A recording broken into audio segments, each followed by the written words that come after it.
Allah tidak bagi umat ini dengan kelebihan umur panjang. Tetapi dibagikan sedikit amal, pahalanya berganda. Ada satu kitab yang baik, nanti dirujuk siapa yang bertanya tadi itu ya. Kitab itu bernama Sabilul Iddikar wal I'tibar bima yamurru bihil insanu minal a'mar, karangan Al-Imam Abdullah bin Alawi Al-Haddad. Alhamdulillah dah diterjemahkan. Di situ ada dialog 16 dialog antara Nabi Musa dengan Allah Azza wa Jalla. Saya ringkaskan sahaja. Nabi Musa mengatakan, ya Allah, aku membaca di dalam kitab, iaitu kitab Taurat, kaum yang sedikit buat amal tapi pahala berbanyak. Faj'alhum min qaumi, jadikan mereka kaum saya. Allah katakan itu kaum Ahmad. Begitulah dialognya banyak sekali.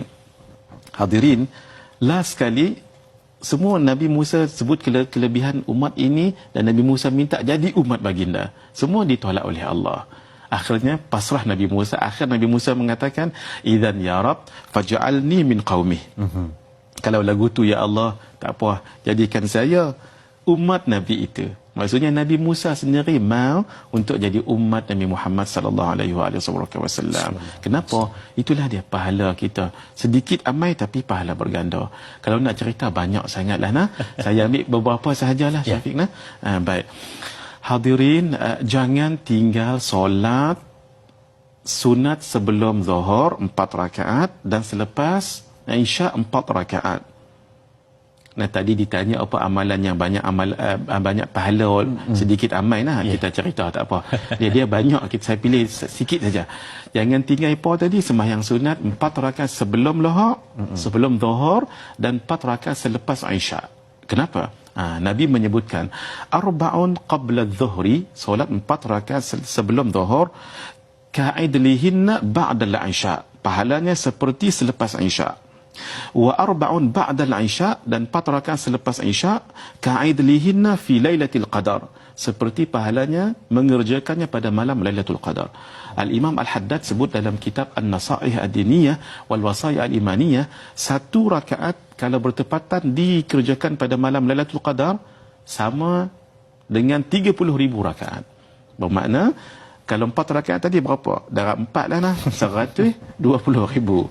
Mana nak dapat hak tu kecuali pi Mekah lah nah. Dapatlah pahala. Jadi hadirin, 4 rakaat sunat sebelum Zuhur pahalanya seumpama 120,000 rakaat.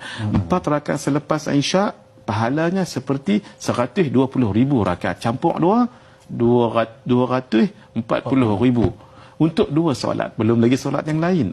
Subhanallah. Dan kita untung dapat jadi umat Rasulullah sallallahu alaihi wasallam. Untung tuan-tuan. Pasal apa saya kata untung? Kita ni umat yang paling lemah sekali. Umur kita semua pendek-pendek. 70, 50, 40. Tapi kita untung sebab kita dapat jadi umat Sayyidina Muhammad sallallahu alaihi wasallam.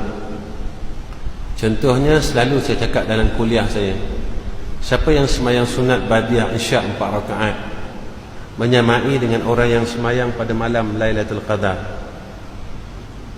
dia dapat pahala 83 tahun tuan-tuan ibadah.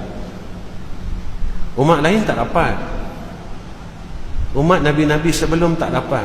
Tapi kita dapat. Kenapa kita dapat? Sebab kita duduk pada umat Sayyidina Muhammad.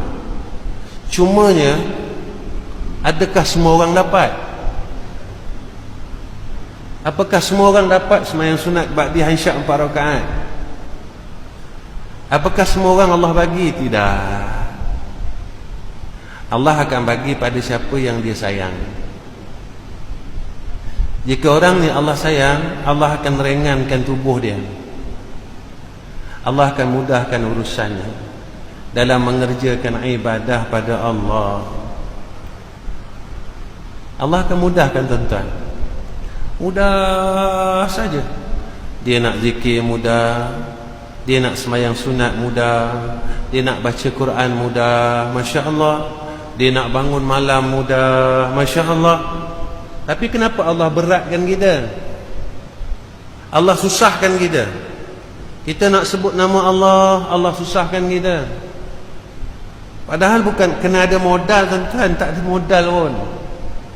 Modal kita mulut tuan-tuan. Tapi kenapa Allah tak bagi kita hatta mengucap subhanallah? Daripada pagi kita bangun sampai sekarang, berapa banyak subhanallah yang kita sebut? Daripada pagi kita bangun sampai sekarang, berapa banyak Allahumma salli ala Sayyidina Muhammad yang kita sebut? Daripada pagi sampai sekarang, berapa banyak astaghfirullahalazim, astaghfirullahalazim. Ataupun kita guna mulut kita untuk sembang, bercakap pada perkara yang kita telah cakap daripada kita muda sampai sekarang. Kata Nabi SAW, وَمَنْ صَلَّهُنَّ بَعْدَ الْعِشَاءِ كَمَنْ كَمِثْلِهِنَّ مِنْ لَيْلَةِ الْقَدْرِ. Siapa yang solat 4 rakaat kemudian daripada Isya, seumpama solat pada Lailatul Qadr. Hadis riwayat Imam At-Tabarani, tercatat dalam kitab Nasihat Agama dan Wasiat Iman karangan Imam Habib Abdullah Haddad. Ada mengaji kitab tu kat sini, Nasihat Agama Wasiat Iman lah, Imam Habib Abdullah Haddad. Pergi cari kitab tebal tu, pada muka surat 140. Siapa semayang selepas daripada Isya 4 rakaat, sama seperti dia semayang pada Lailatul Qadr. Dalam bulan Ramadan ada satu malam yang kalau kita semayang malam tu macam kita semayang 84 tahun. Faham ni? Yang ni kita boleh dapat kelebihan dia setiap malam. Syarat lepas maya Isya, Allahu Akbar, bangkit 2 rakaat, lagi bangkit lagi 2 rakaat. Tuan-tuan, salli ala Sayyidina Muhammad. Kata pengarang kitab ni, siapa pengarang kitab ni? Saya lah. Bukan pengarang, menyusunnya. Salli ala Muhammad. Kata, saya petik perkataan ulama yang saya petik kalam dia. Lazimkanlah solat sunat 4 rakaat selepas Isya kerana pahalanya seperti mengerjakan pada Lailatul Qadar. 1 rakaat yang dikerjakan pada Lailatul Qadar itu sama dengan 30,000 rakaat pada malam-malam selain daripadanya. 1 rakaat itu macam semayang 30,000 rakaat. Ini bukan benda kecil-kecil tuan-tuan, ini bukan benda main-main, ini benda yang sangat besar. Saya nak tanya, lama sangat kan nak buat 4 rakaat tu? Lambat tak? Tak. Cerita dia antara nak dengan tak naknya, antara nak dengan tak naknya. Tuan-tuan, nak masuk syurga, dia ada satu benda nama sabar. Sabar. Tuan-tuan, sabar masuk syurga tuan.